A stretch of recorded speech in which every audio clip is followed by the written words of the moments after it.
Stell dir mal Folgendes vor. Du hast erst die Woche, du gehst in den Hörsaal rein und der Hörsaal ist brechend voll. Du schaust in all diese neuen Gesichter, bist ein bisschen überfordert damit, wo du dich hinsetzen sollst und stellst dir zu Recht die Frage, wie finde ich hier Anschluss? Und am Ende nicht die Person sein, die alleine zu den Übungen geht, allein in der Mensa sitzt und alleine essen muss und irgendwie immer am Rand steht. Ich zeige dir, wie du die erste Woche so nutzt, dass du ohne Probleme Anschluss findest, dir eine Gruppe aufbaust und dir so allgemein das Studium wesentlich leichter machst. Falls wir uns noch nicht kennen, ich bin Martin, 36 und ich habe genau das erlebt. Mit ein paar simplen Schritten habe ich Leute kennengelernt, die heute immer noch zu meinen engsten Mitstudierenden gehören. Diese Geschichte möchte ich heute mit dir teilen. In diesem Video erfährst du, warum die erste Woche so entscheidend ist. Warum es schon ausreicht, wenn du 2 Kontakte knüpfst und es dein Studium wesentlich leichter macht.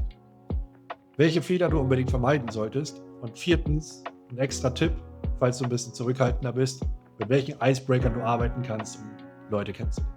Und bleib unbedingt bis zum Ende dran, denn da verrate ich dir, wie du heute schon den Grundstein für eine Lerngruppe legst, die dich das komplette Studium tragen. Die erste Woche ist nicht nur einfach ein paar Veranstaltungen. Sie ist dein Türöffner fürs Studium. Hier legst du den Grundstein für dein soziales Umfeld, für die Orientierung an der Uni und legst auch fest, wahrscheinlich, wie wohl du dich die nächsten Monate an der Universität fühlen wirst. Und das Spannende ist, jede Uni macht das ein bisschen anders. Die einen gehen auf eine Kneipentour, die anderen machen ein paar Outdoor-Tage, eine Theateraufführung oder sei es einfach eine Campus-Rallye. Organisiert wird das durch die Fachschaften.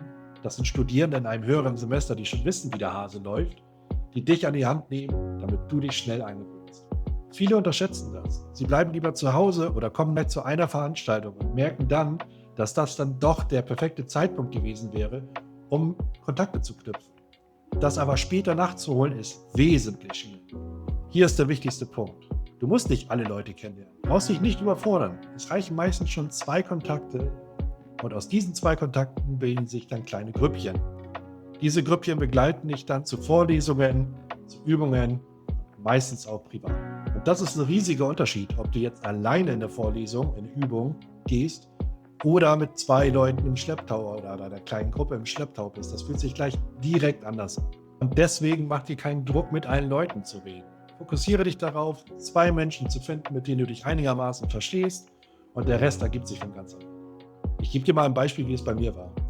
Wir haben uns alle in einem Hörsaal getroffen. Dort waren dann Leute, die vorher mit mir im Vorkurs waren, aber auch neue Gesichter. Und jetzt kommt der Knackpunkt. Geh nicht mit gesenktem Kopf rein und hoff, dass dich keiner sieht. Hauptsache unsichtbar. Nee, das ist die Lost-Version. Mach es genau andersrum. Geh in den Hörsaal rein, lass einmal deinen Blick über den kompletten Hörsaal schweifen, guck den Leuten ins Gesicht und irgendjemand von den Leuten wird dir sympathisch vorkommen.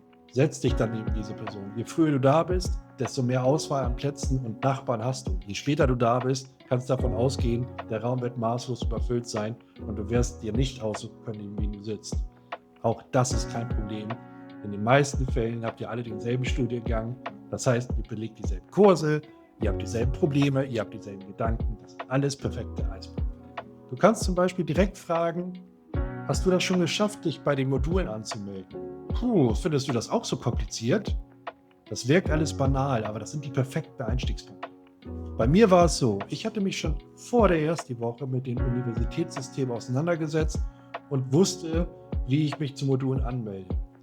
Das kam mir zugute in der ersten Woche, als ich dann, genauso wie du demnächst, in dieser ersten Woche, in dieser Vorlesung drin, konnte ich anderen Leuten helfen und kam so automatisch ins Gespräch. Ich bin proaktiv auf die Leute zugegangen, habe den Leuten ins Gesicht geguckt und habe gesehen oder angemerkt, ob sie Probleme haben und habe dann gefragt, hey, kann man dir helfen? Weißt du, wie man die Module auswählt?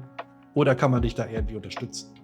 Und pass auf, das sind genau die Leute, mit denen ich heute immer noch zusammen meine Gruppe habe und studiere. Wir haben Lerngruppen, wir gehen gemeinsam zu Vorlesungen, wir gehen gemeinsam zu Übungen. Viele denken, dass Studierende am Stoff scheitern. Aber oftmals ist es auch so, dass Studierende aufhören zu studieren, weil sie einfach kein soziales Umfeld finden. Sie kennen keinen Menschen, sie fühlen sich einsam, sie fühlen sich alleine, die verlieren die Motivation und hören dann aufgrund dessen auf. Wenn du gleich am Anfang eine kleine Gruppe hast, ist das Studium viel einfacher. Denn Lernen in der Gruppe ist wesentlich effektiver. Wenn du etwas erklärst, merkst du gleich, ob du es auch richtig verstanden hast. Denn du brauchst ein viel tieferes Verständnis, um etwas erklären zu können. Wenn jemand anderes erklärt, hast du sofort eine andere Perspektive. Das heißt, du kannst dann auf eine andere Art und Weise was erklärt bekommen und verstehst es dadurch viel besser. Und du bleibst motivierter, weil ihr euch gegenseitig zieht. Alleine kann man auch lernen, klar. Aber die meisten merken schnell, dass es in einer Gruppe wesentlich einfacher ist. Und diese Gruppe bildest du erst die Woche. Deshalb nimm die Angebote an. Es geht nicht darum, Alkohol zu trinken oder nicht, oder Party zu machen oder nicht. Es geht darum, dabei zu sein, Leute kennenzulernen, Kontakte zu knüpfen, ins Gespräch zu kommen. Wenn du eher der ruhigere Typ bist, dann gibt es auch Alternativen. Eine Campus-Rallye, Spieleabende, Karaoke-Abende, whatever. Für jeden ist etwas dabei. Und genau dort findest du ja die Menschen, die zu dir passen. Das heißt, wenn du gerne zu Spieleabenden gehst, dann sind dort auch andere Menschen, die gerne zu Spieleabenden gehen. Ihr werdet euch verstehen, ihr seid auf einer Ebene. Du musst niemandem etwas vorspielen, du musst nur hingehen. Und ganz nebenbei lernt man in dieser ersten Woche auch den Campus kennen, die Hörsäle, die Mensa. Und du bekommst von höheren Semestern Tipps, wie du sie in keinem Modulhandbuch findest. Das sind diese kleinen Abkürzungen, die dir später viel Zeit und Nerven sparen. Wenn du die erste Woche aktiv nutzt, dann gehst du nicht nur mit ein paar Kontakten raus. Du gehst raus mit einem Netzwerk, mit Selbstvertrauen und mit dem Gefühl, hier gehöre ich hin. Und das ist unbezahlbar. Das ist der Unterschied zwischen Studienstart mit Stein im Weg oder Studienstart Easy Way. Wenn du mein erstes Video gesehen hast, dann weißt du schon, worauf du vor dem Studium achten musst. Falls nicht, hol das unbedingt noch nach. Das baut perfekt auf dem auf, was du heute gelernt hast. Und bleib unbedingt dabei, denn als nächstes gibt es Themen wie zum Beispiel effektives Lernen im Studium, Präsenzuni oder Online-Unterricht. Und welcher Laptop passt am besten zu dir? Wenn du keins dieser Tipps verpassen möchtest, dann abonniere jetzt den Kanal und wir sehen uns im nächsten Video.